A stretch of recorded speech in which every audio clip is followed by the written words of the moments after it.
Bom, e convidamos agora para a segunda palestra da manhã de hoje, para falar sobre influência do pH no controle fitossanitário do café. Convidamos aqui o Dr. Hamilton Ramos, da Apta IAC de Jundiaí. Então, Dr. Hamilton Ramos.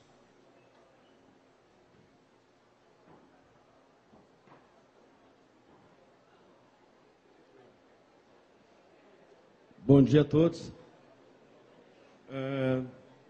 Inicialmente, gostaria de agradecer a coordenação por nós estarmos podendo aqui falar um pouco do trabalho que nós fazemos no IAC com essa área de desenvolvimento de produtos e tecnologia de aplicação. Eu sou pesquisador do IAC, engenheiro agrônomo, formado pela Unesp de Jaboticabal há 28 anos. E há um pouco mais de 28 anos, desde a faculdade, trabalho com tecnologia de aplicação. Tá? Trabalhei 10 anos na iniciativa privada, antes de vir para o IAC. E é o que eu gosto de fazer. Então, fazer uma palestra como essa, trabalhar com pulverização, é o que eu gosto. Eu falo que eu sou um pesquisador de sorte, porque eu não tenho que trabalhar, né? Porque quem faz o que gosta não precisa trabalhar, está se divertindo. E o que eu tenho 50 minutos para fazer com vocês é trocar uma ideia um pouco dessa área de adjuvantes. E até queria pedir para vocês para mudar um pouco o tema da minha palestra. E não falar só de influência do pH no controle do fitossanitário, mas falar a influência dos adjuvantes no controle fitossanitário. Que pH é um dos fatores que a gente vai tentar discutir quando a gente pensa qualidade de pulverização. Então, eu há 1 ano e meio fico contente de ver os colegas do IAC aqui, porque o IAC na área de café é bastante conhecido pelas suas variedades. Mas o IAC no café não é só variedade. Nós temos uma série de trabalhos, essa área de tecnologia de aplicação é uma delas, né? Então, vamos entender um pouco, quando a gente coloca qualquer adjuvante na cauda, né, o que nós esperamos desse adjuvante? Quando nós pensamos essa área de uma forma geral, e um redutor de pH nada mais é do que um adjuvante, nós temos N efeitos possíveis, que a gente precisa entender qual é o mais importante para aquilo que nós queremos. Então, existem alguns aditivos da pulverização, que são alguns produtos que já podem ser incorporados à formulação do defensivo. Quando a gente compra qualquer produto, eu não compro só o ativo, eu compro uma formulação do ativo, que nada mais é do que uma quantidade de ativo misturada com alguns outros produtos que vão potencializar a sua eficácia. Então, eu tenho os adjuvantes que potencializam essa eficácia. Posso ter, na própria formulação do produto, alguns anti-espumantes para evitar produção de espuma. Posso ter dispersantes que vão fazer com que partículas sólidas, produto pó molhável, por exemplo, se eu não tiver um dispersante na formulação, ele forma um bloco só e vai para o fundo do tanque. Então, eu tenho que ter um dispersante na formulação para fazer com que esses pós se dispersem melhor dentro do tanque, se espalhem melhor dentro do tanque. Quando eu trabalho o mesmo conceito com produtos oleosos, isso são os emulsificantes. Eles quebram aquele óleo em pequenas partículas e distribuem esse óleo dentro do tanque. Ou eu posso ter os tamponantes, que estabilizam o pH da água dentro de uma faixa desejada. Mesmo quando a gente trabalha com adjuvantes, eu preciso entender o que eu quero. Qual o efeito do adjuvante que eu quero? Eu quero um efeito espalhante, ou seja, eu quero que ele espalhe melhor sobre o alvo depois que ele chegou lá. Eu quero um efeito adhesionante, ou seja, eu quero que ele tenha uma melhor aderência sobre a folha para ter uma maior resistência a vento, uma maior resistência à chuva, por exemplo. Ou eu quero um efeito antievaporante. Estou trabalhando numa região onde, via de regra, as temperaturas são mais elevadas. Eu sei que eu tenho uma cauda líquida e que pode se evaporar no caminho entre a ponta, ou entre o pulverizador e o alvo. Eu quero reduzir essa velocidade de evaporação para aumentar a quantidade de produtos chegando na planta. Eu quero um penetrante. O que é isso?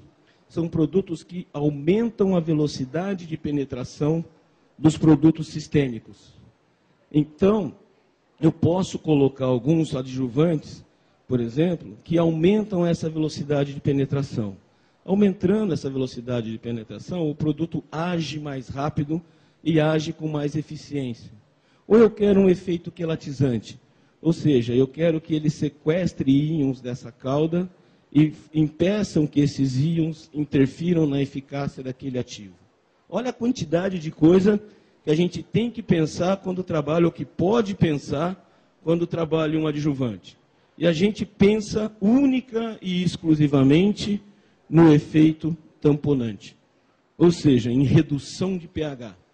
Será que esse efeito é o mais importante dentro de tudo isso que a gente viu? Quando eu penso em pH, todo mundo, não precisa ler, tá? Mas todo mundo conhece essas tabelinhas. Conhece ou não conhece? Todo mundo já viu essas tabelinhas de produto com pH mais adequado. Então, por que eu falei, por que eu mudei o efeito, o título da minha palestra? Porque eu sou um pesquisador que não acredita no efeito do pH. Tá? Eu tenho mais de 10 anos de trabalho com o efeito de pH em diferentes produtos e eu ainda não consegui, né, pode ser incapacidade minha, está aberto, mas eu ainda não consegui provar o efeito do pH sobre a eficácia dos produtos.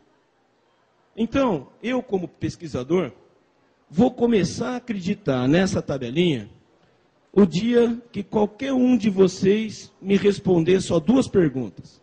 Tá? Não preciso mais que isso. A primeira, todo mundo já viu essa tabela alguma vez na vida. Pode ter visto com cor diferente, formato diferente, mas todo mundo já viu, não viu? Beleza. Alguém já viu alguma delas com autor? Já viu? Já viu alguém fazer uma coisa boa e não ter orgulho de colocar o nome dele ali? Né? Alguém já viu? Beleza, eu nunca vi. Na segunda, de onde foi que vieram esses dados? Porque colocar aqui para mim, ó, Universidade de Massachusetts, Estação Experimental da Carolina do Norte e Governo da Paraíba, é a mesma coisa. Né? Não é revisão isso, eu não sei aonde eu vou buscar esses dados. Então, eu não sei de onde vieram e não sei quem escreveu, por que eu tenho que acreditar?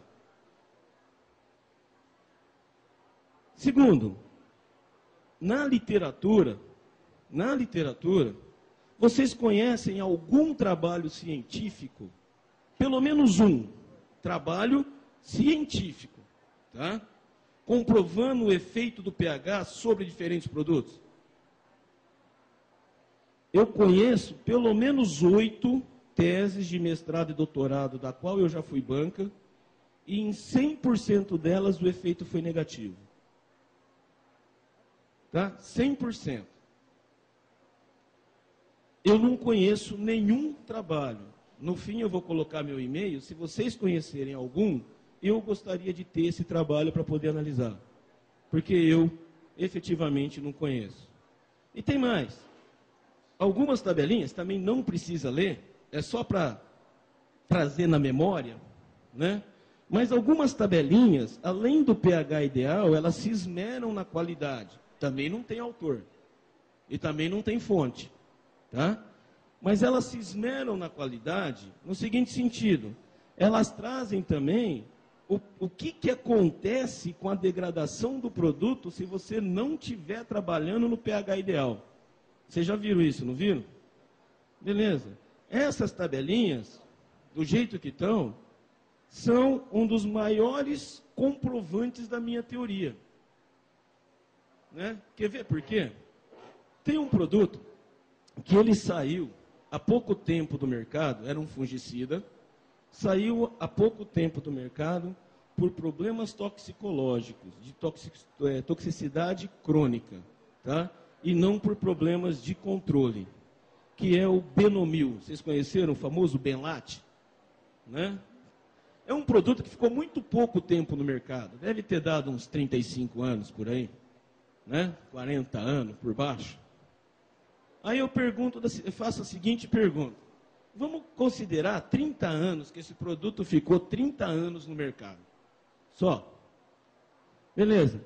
Há quanto tempo se fala de pH? Vou ser bonzinho, 15 anos. De 15 anos para cá é que se começou essa preocupação com o pH de água. Beleza. Então esse produto, o Benomil, o Benlate, ele ficou 15 anos no mercado sem que ninguém se preocupasse com o pH de água.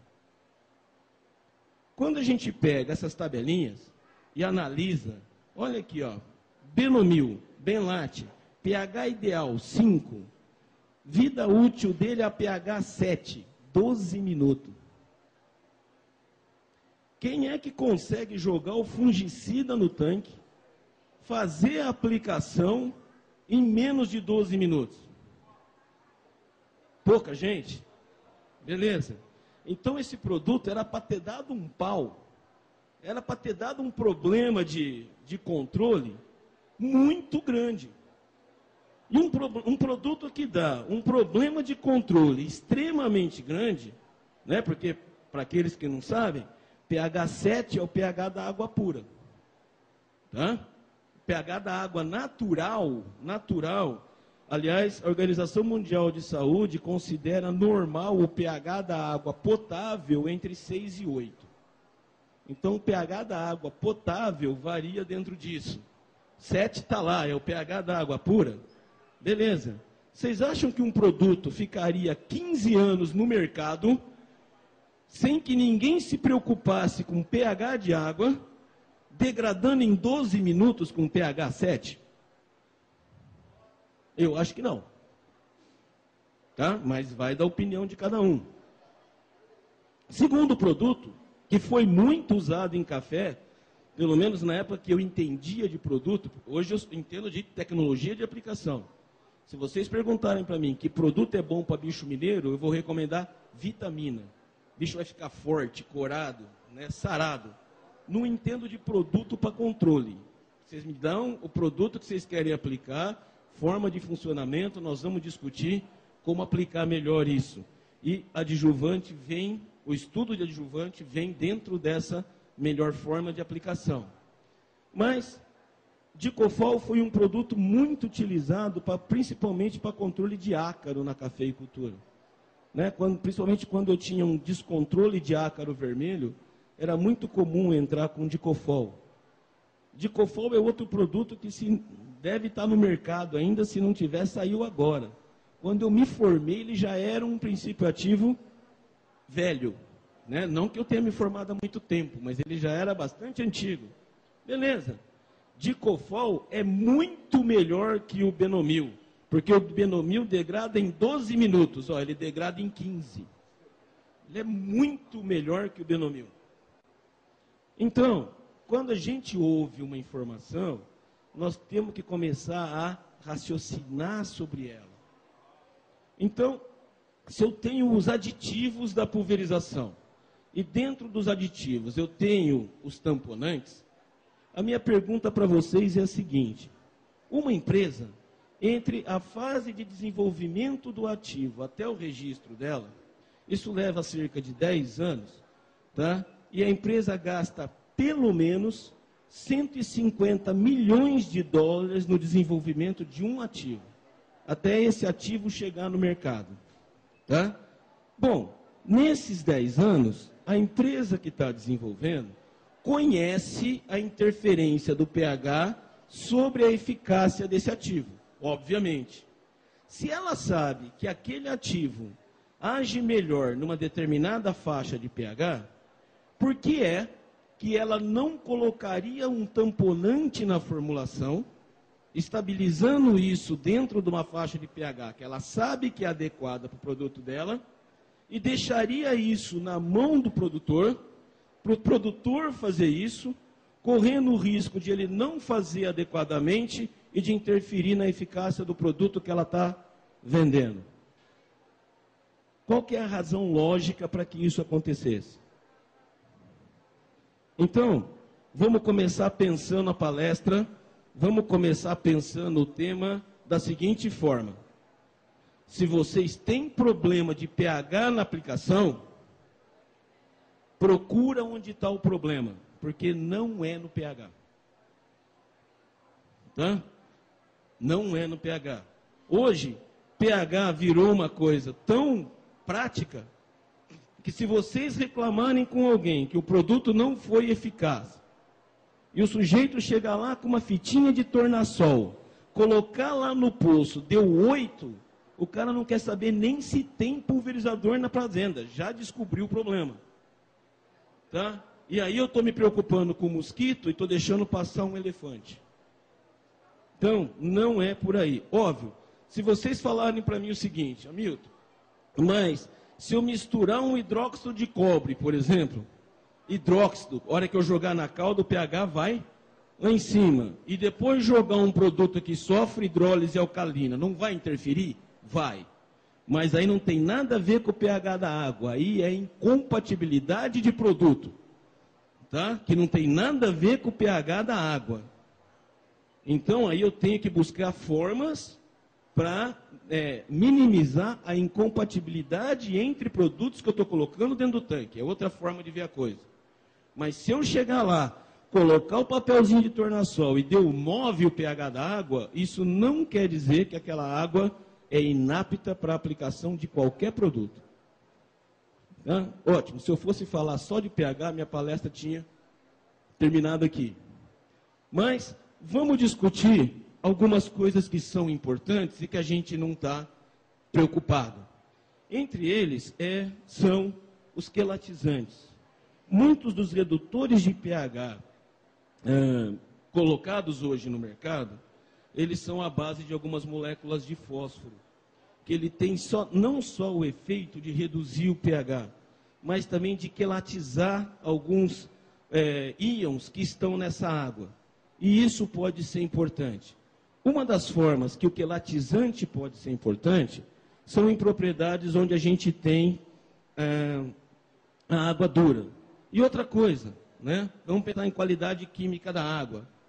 Se eu pegar uma água relativamente escura e uma água relativamente clara, não quer dizer em momento nenhum que essa água é pior que essa. Tá? Existem algumas mitologias ainda, não vem ao caso a gente discutir em função do tempo, mas existem algumas mitologias que a gente tem que tirar. O que eu tenho que fazer é a análise química dessas águas. E analisar o que está acontecendo quimicamente, porque eu posso ter uma água dura. O que é uma água dura? É uma água com alta concentração de cálcio e magnésio. Beleza. Se eu mandar fazer a análise química dessa água, e eu tiver, vamos ser muito práticos, acima de 150 de dureza, eu preciso começar a me preocupar com essa água. Independente do pH dela. Eu preciso começar a me preocupar com essa água. Por quê? Porque quando eu coloco esse produto na água dura, aquele cálcio e magnésio que estão ali, eles vão interferir no equilíbrio de cargas daquela água que está ali dentro. A água, ela tem uma força de atração que mantém as moléculas de água unidas. Por isso que eu formo uma gota, a gota é redonda, tá? Por causa dessa força. Quanto mais eu interfiro nessas forças, eu aumento ou eu diminuo essa força de atração. Isso é importante para a aplicação, apesar da gente não ver. Porque como eu falei para vocês, as formulações elas têm tensoativos, que são os emulsificantes, que espalham melhor os produtos óleo, e os dispersantes, que espalham melhor os produtos pó.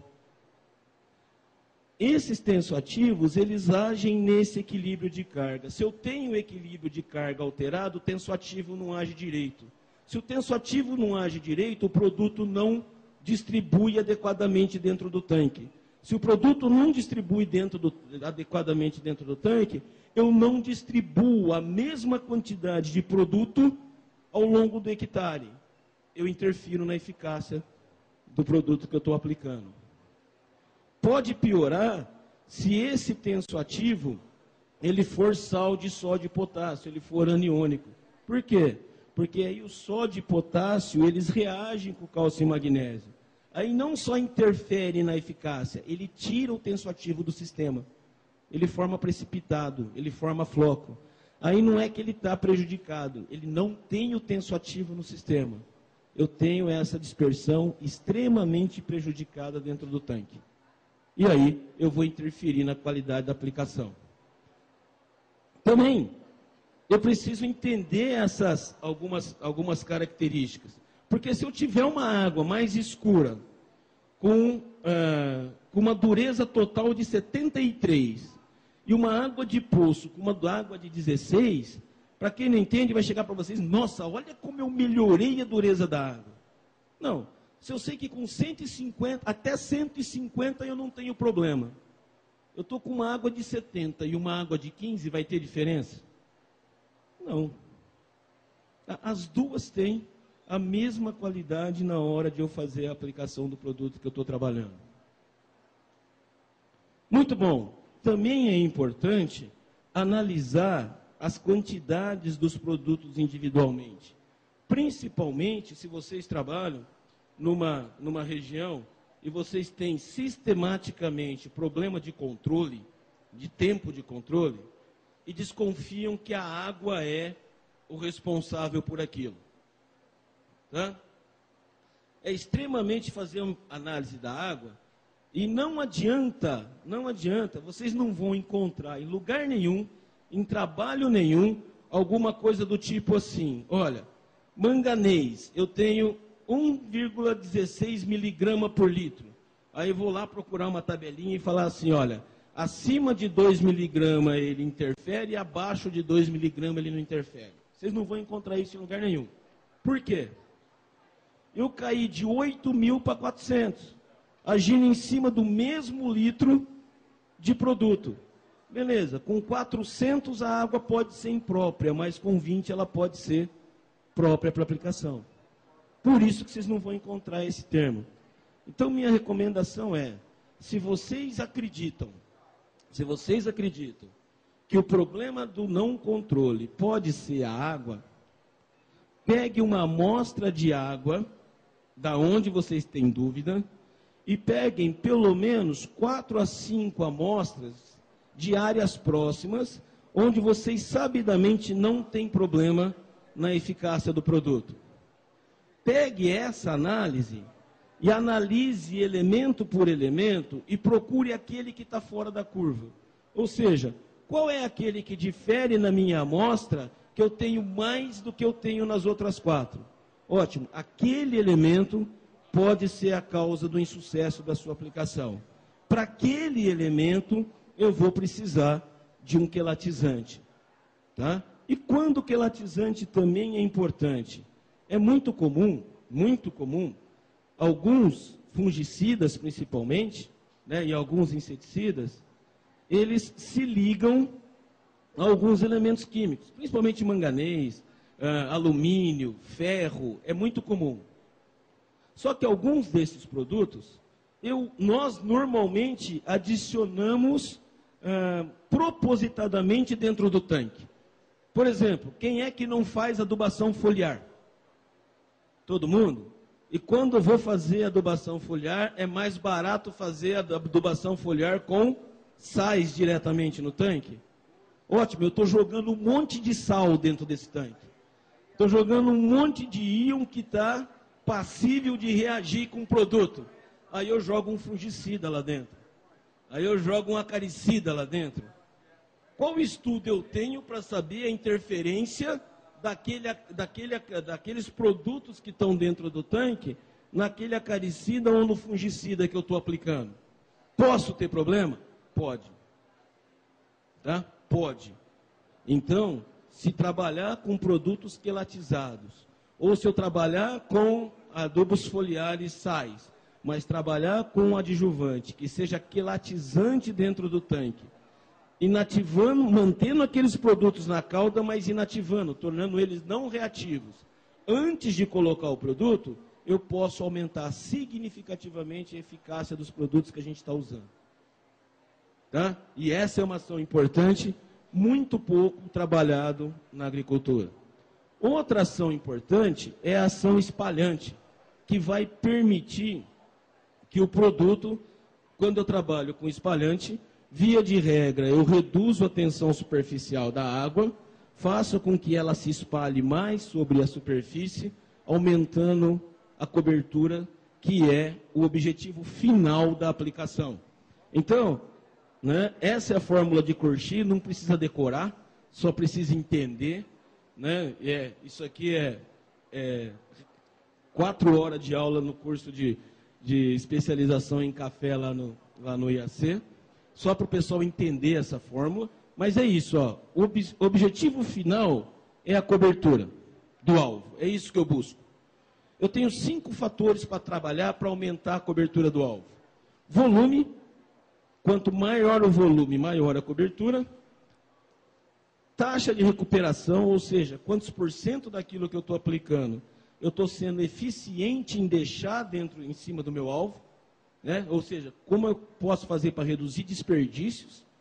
E fator de espalhamento, qual a capacidade desse produto se espalhar sobre aquele alvo depois que ele chegou. Qualquer um desses 3 que eu aumentar, eu aumento a cobertura. Mas eu também tenho superfície vegetal, óbvio, quanto maior o café, para o mesmo volume aplicado, menor vai ser a cobertura. E tamanho de gotas. Quanto maior o tamanho de gota, menor vai ser a cobertura. Então, no campo, a gente pode considerar que taxa de recuperação e superfície vegetal, taxa de recuperação eu posso considerar inerente ao meu equipamento e superfície vegetal inerente ao tamanho do café que eu quero aplicar. Então, sobra para a gente trabalhar 3 fatores: volume, fator de espalhamento e tamanho de gotas. E o sucesso da aplicação, a economia da aplicação, está em procurar o melhor tamanho de gotas, com o melhor fator de espalhamento, de forma a se precisar do menor volume de água possível. Porque o caro na aplicação do café não é o produto, é a água. Tá? Se vocês considerarem quanto tempo eu levo para gastar um tanque de 1.500 litros, 2.000 ou 1.000 litros, né? Quanto tempo eu levo para gastar esse tanque? E quanto tempo eu levo para ele sair da onde está, vir no poço, abastecer e voltar lá onde ele estava? Vocês vão ver que o tempo é mais ou menos o seguinte: eu gasto 30 minutos para gastar os 2.000 litros e gasto mais 30 minutos para vir abastecer e voltar onde eu estava. Então, se eu já tenho um tempo curto para fazer a pulverização, eu ainda uso só metade dele, porque a outra metade eu estou andando de trator. Não é tempo efetivo. Então, quanto mais eu consigo reduzir esse volume, trabalhando adequadamente a cobertura, mais econômica fica a aplicação. E o espalhante é uma ferramenta extremamente importante dentro desse conceito. Lá no Centro de Engenharia, né, nós temos trabalhado bastante com diferentes tipos de espalhante, tentando entender a eficácia dele em diferentes sistemas. Então, existem espalhantes que já são efetivos em doses muito pequenas.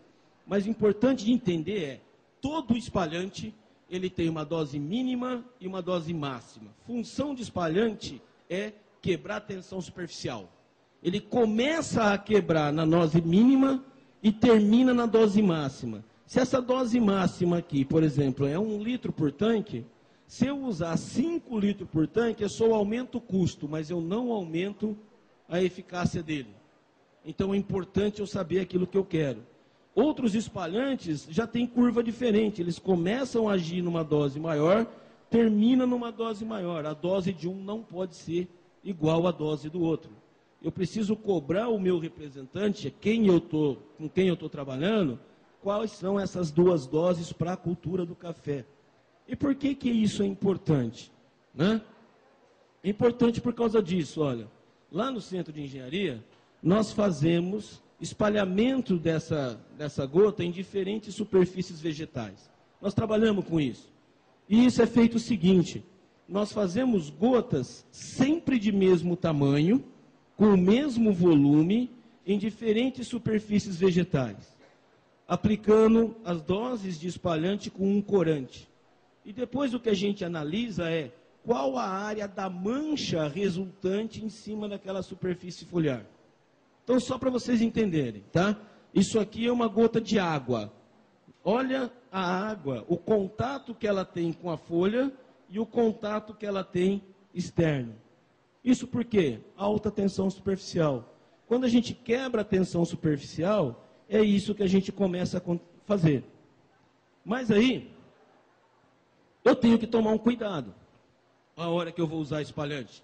E eu tenho que conhecer a dose do espalhante que eu vou trabalhar. E isso é importante também, deve ter representante de empresas de adjuvantes, tá? É importante na hora de eu vender o produto. Por quê?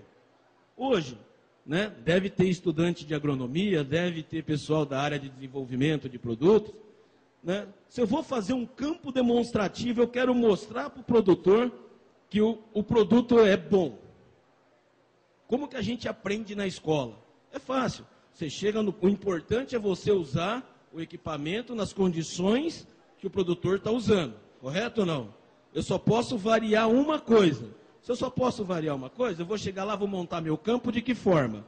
Olha, eu vou aplicar essa área aqui, se aplica, regula o pulverizador e aplica sem o espalhante.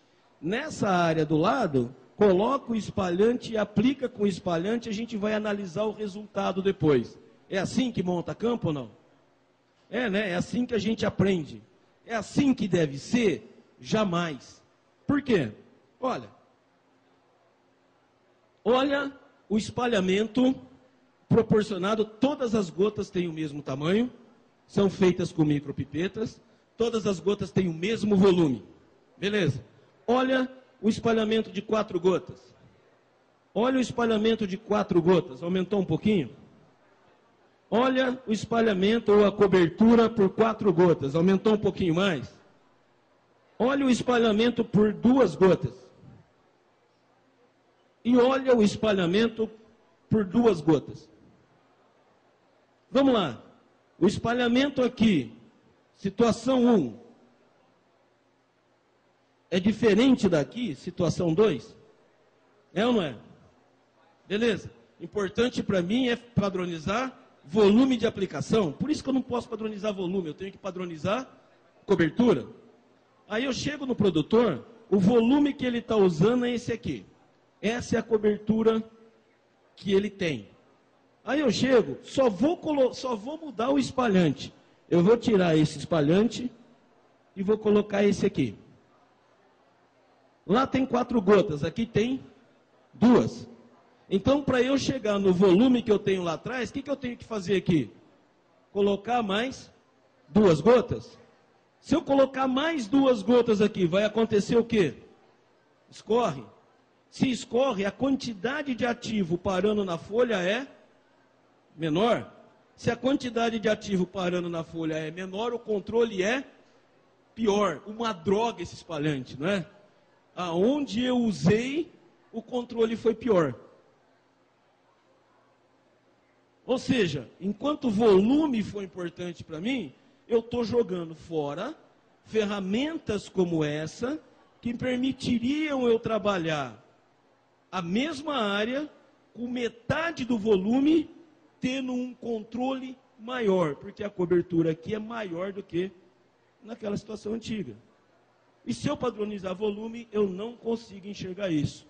Importante, a mesma dose de um mesmo espalhante se comporta de forma diferente conforme a cultura, né? Café é muito mais próximo de citros, eu não estava com os dados do café prontamente disponíveis, mas veja o que pode acontecer com o espalhamento de 2 gotas, dependendo do adjuvante que eu resolvo usar.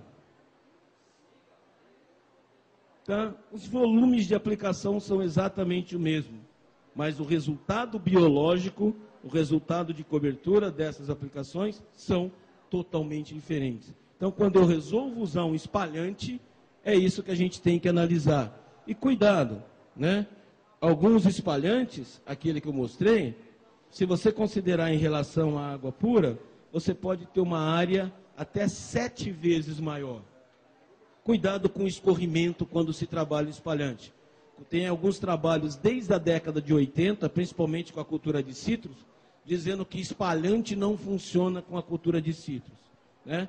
Beleza, dentro dos volumes que se usa em citros, concordo que não vai funcionar, porque só falta mergulhar a laranja dentro de uma caixa d'água, né? Com os volumes que se usam.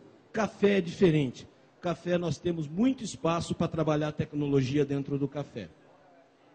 E outra coisa, muito comum a gente avaliar, para quem é estudante, para quem é de empresa, que vai fazer algum trabalho analisando o efeito de espalhantes, muito comum a gente trabalhar como amostrador em ensaios, papel hidrossensível. Não use papel hidrossensível em ensaios com espalhantes. Tá? Por quê? Porque esse espalhamento é função da natureza do espalhante com a natureza da folha, quantidade de cera, tipo de cera que está ali. Por isso que os espalhamentos são diferentes. Papel hidrossensível tem cera? Não. Então o espalhante não age. Quando eu for trabalhar, fazer ensaios, fazer campos demonstrativos com espalhante, eu tenho que analisar, colocar um corante e analisar diretamente na estrutura que eu quero. E olha, espalhamento em grão é diferente de espalhamento em flor, que é diferente de espalhamento em folha. Tá? Então, dependendo do alvo, para a mesma cobertura, as doses podem ser diferentes. Muito comum hoje, na agricultura como um todo, né, tá entrando soja, café, milho, o que vocês imaginarem, está entrando uso de óleos, né, espalhantes oleosos, como se fosse a salvação da agricultura. Só que também aqui a gente precisa começar a entender que efeito eu quero do óleo. Óleo, ele tem 3 efeitos principais. Ele tem efeito espalhante, ou seja, esse que a gente acabou de ver, de quebrar a tensão superficial e espalhar sobre a folha. Ele tem efeito adhesionante, como ele tem uma afinidade maior com aquela camada de cera da folha, a adesividade, a fixação da gota é maior, e ele tem um excelente efeito penetrante. Ou seja, como a primeira fase da absorção na folha é a passagem da cutícula, é a passagem da camada mais externa da folha. E essa passagem se dá, via de regra, por diferença de concentração, como a concentração dentro da folha é menor que a concentração na parte externa, o produto passa. E essa movimentação se dá preferencialmente no meio líquido, e o óleo permanece líquido por mais tempo, ele favorece a penetração dos produtos na folha. Então, ele é penetrante, ele é adhesionante e ele pode ser espalhante. Para vocês terem uma ideia da diferença, né? Esse aqui foi um trabalho feito em Botucatu, orientado pelo Raitano, do qual eu fui banca, onde a menina testou a tensão superficial de diferentes óleos existentes no mercado. Então vamos pensar que importante para mim no óleo é o efeito espalhante. Tá? Eu quero que ele espalhe bem. Beleza. Olha, independente de marca, que não é o caso, tá? Não quero fazer nada. Mas se eu usar esse óleo, a tensão da água pura é 72. Esse aqui me dá 69, esse aqui me dá 26. O efeito de um é igual ao outro? Não. Quanto mais eu quebro a tensão superficial, mais ele espalha. Então, se é importante para mim o efeito espalhante, o vendedor de produto tem que saber dizer para mim, nas diferentes doses daquele produto, qual a tensão superficial que ele me proporciona. Porque eu posso fazer a ligação disso com o espalhamento e saber se isso está adequado ou não. Mesma coisa acontece com óleos vegetais, tá vendo? Ó? Um dá 50, o outro dá 27. É a mesma coisa usar os dois? Em efeito espalhante, não. Efeito adhesionante, efeito penetrante, se esses são os principais, pode ser exatamente a mesma coisa. Mas se para mim o importante é efeito espalhante, não. E outra coisa, né? A gente, hoje, principalmente com a internet, é bombardeado por uma quantidade de informações muito grande. Muitas vezes a gente tem que parar para pensar em alguma delas. E às vezes a gente, quando não para, cria no campo essa mitologia agrícola. Que eu falo, a gente ouve tanto falar que acaba virando verdade e a gente acredita, né? Óleo é um dos principais fatores disso. Primeiro, dizem que usa óleo porque o óleo é um excelente antievaporante. Mentira. Óleo não reduz a evaporação da água. A água evapora exatamente na mesma velocidade. Tá? Exatamente na mesma velocidade. Então, se teu efeito é antievaporante, o teu adjuvante não é óleo. Procure um antievaporante. Segundo, dizem que o óleo aumenta o peso da gota, isso faz com que ela chegue mais rápido lá no café e por isso diminui a perda. Olha que informação joia. Tem que pegar um prêmio Nobel de Química, né, e dar para o cara que falou isso. Por quê? O sujeito conseguiu descobrir o óleo mais pesado que a água. Olha que puta descoberta que o cara fez. Né? Na época que eu era gurizinho, que a gente ia na escola, quando eu misturava óleo na água, o óleo ficava por cima, né? Hoje mudou. Porque se o cara coloca óleo e água e fica mais pesado, é porque o óleo é mais pesado, não é? Olha que afirmação linda, né? E você vai no campo, é o que você ouve à torta e à direito. Então esquece, tá? Esquece mitologia. O produtor tem que saber o que quer. E quem vende o produto tem que saber o que está oferecendo, para saber em que área vai poder ajudar o produtor. Existem os antievaporantes. Antievaporante pode ser um produto interessante. E é interessante para quem tem esses produtos saber se ele é antievaporante. Lá no laboratório do Centro de Engenharia, nós desenvolvemos um processo simples para analisar efeito antievaporante de alguns produtos, que é o quê? Nós usamos um suporte bastante simples, um alfinete amolado, e deixamos a gota pendurada em cima disso aqui, dentro de uma balança que me mede até 5 casas depois da vírgula, num ambiente climatizado, ou seja, temperatura e umidade relativa uniforme. E avaliamos o peso dessa gotinha aqui, ó, a intervalos de 5 minutos até 30. Ou seja, quanto melhor o efeito antievaporante, menos ela vai perder massa. E a gente analisa, então, os produtos dessa forma. E o que a gente tem é isso aqui, olha. Eu tenho alguns produtos antievaporantes, tenho aqui a água, e a gente consegue analisar em percentual quantos por cento mais essa água dura num determinado tempo, e a gente consegue analisar efeito antievaporante disso. Bom, antes de colocar qualquer adjuvante na água, eu preciso analisar o seguinte: ele é uma mistura de produto quanto qualquer outro, tá? Como qualquer outro. Então eu preciso analisar se dentro da minha mistura, aquele adjuvante ele vai ter um efeito aditivo, um efeito sinérgico ou um efeito antagônico. O que é o efeito aditivo? O resultado da pulverização com o adjuvante é exatamente igual ao efeito da pulverização sem o adjuvante. Isso é um efeito aditivo. O que é um efeito sinérgico? O efeito da pulverização com o adjuvante é melhor do que o efeito da pulverização sem o adjuvante. Isso é o que a gente busca. Tá? Mas ele também pode ser antagônico, ou seja, o efeito da pulverização com o adjuvante é pior do que o efeito da pulverização sem o adjuvante. Beleza? Qual deles eu estou tendo? É isso que eu preciso avaliar. Porque ele pode ter efeito de antagonismos.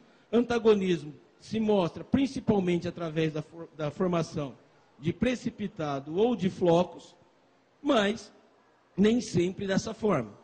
Vou dar um exemplo. eu vou aplicar um paraquat no café, vou controlar mato com o gramoxone, né? Vamos usar o nome comercial. Qual é o princípio de funcionamento da gramoxone? Ele é um aceptor de elétrons, ou seja, ele pega cargas negativas dentro da planta e impede que a fotossíntese se complete. É dessa forma que ele funciona. Se a gente perguntar para qualquer técnico, vai falar assim, olha, um espalhante é extremamente benéfico se você trabalhar com o gramoxone. É verdade. A única coisa que esquecem de dizer é que eu posso ter espalhante catiônico, aniônico e não iônico. O que é isso? Catiônico, ele se dissocia em carga positiva. Aniônico, ele se dissocia em carga negativa. E aniônico, ele não se dissocia, ou ele não libera carga no sistema. Se eu misturo o gramoxone, que ele é um receptor de carga negativa, com um espalhante que libera a carga negativa, o que vai acontecer dentro do tanque?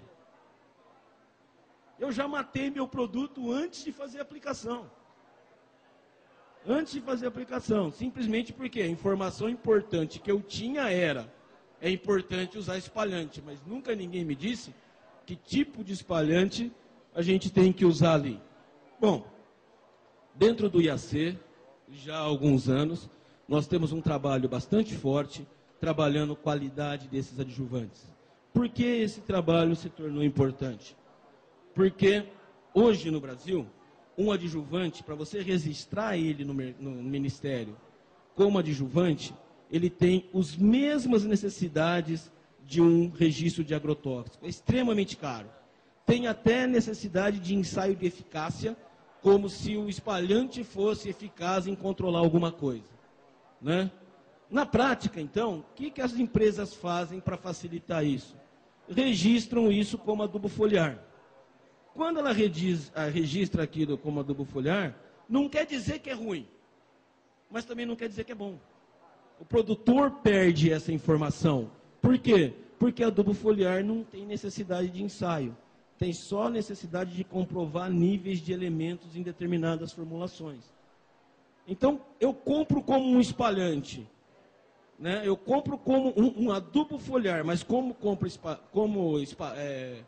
espalhante, eu não tenho nenhum ensaio de efeito espalhante daquilo. Eu não tenho nenhum ensaio de efeito penetrante daquilo. Então, quais as garantias eu tenho da eficácia daquele produto? Pode ser bom, mas pode não ser. Na realidade, eu estou misturando joio e trigo, tudo dentro de um mesmo saco. Então, a nossa proposta é sugerir alguns ensaios para discussão. Então, algumas análises que a gente já tem bastante sedimentadas análise de tensão superficial, são métodos bastante simples, tá? Essa de espalhamento sobre diferentes superfícies vegetais. Para vocês verem como isso é importante, né? Dá uma olhada. Isso aqui é um espalhamento sobre superfície vegetal com um bom espalhante, tá? Então, quando eu aumento a dose, aumenta a superfície coberta. Esse em amarelo é a superfície da água, sem espalhante. E esses outros dois aqui, o azul e o cor-de-rosa, são dois produtos que estão no mercado, que segundo o fabricante, tem exatamente o mesmo efeito desse. Tá? Beleza, como que o produtor vai saber isso, se eu não tenho nenhum tipo de resultado dessa forma? Mesma coisa com relação ao antievaporante, como eu já falei para vocês, nós já pegamos lá no laboratório, antievaporante desse jeito. Olha só, esse amarelo aqui, o peso da gota foi menor que o da água pura. Ou seja, o antievaporante aumentou a evaporação da água. Bonito, não é? Show no mercado isso. Como que o produtor vai saber se a gente não tem um sistema lógico de análise? Estamos desenvolvendo um sistema para velocidade de penetração e aqui estamos tentando montar o nosso túnel de vento. Essa já não são nem as versões que nós estamos usando hoje, mas para ver isso aqui, ó, risco de deriva. Se o tensoativo aumenta ou diminui o risco de deriva, e já temos vários resultados nessa área. Então, a proposta do IAC de vir conversar com vocês é, primeiro, esqueça pH. Olha quanta coisa a gente tem que pensar. Olha quanta coisa existe para ser trabalhada. E o produtor tem que saber exatamente aquilo que mais lhe interessa, aquilo que ele precisa. Enquanto nós não soubermos, enquanto nós não começarmos a cobrar, não soubermos as informações que a gente quer, pH vai ser o único fator que nós estamos trabalhando e perdendo muito dinheiro. Além de adjuvantes, por favor, fazendo a propaganda nossa também, nós temos dentro do IAC o nosso grupo de qualidade e investimentos de proteção, hoje com uma certificação internacional. Então, toda vez que vocês encontrarem esse selo investimentos de proteção, isso quer dizer que aquela vestimenta foi analisada pelos laboratórios do IAC e atende a princípios internacionais de qualidade. Bom, basicamente, dentro do meu tempo, era isso que eu tinha a colocar para vocês. Estou aberto, vou ficar aí para os debates, estou aberto à discussão. Espero que a palestra tenha sido aí do proveito de todos e tenha atendido as expectativas. Muito obrigado pela atenção de vocês.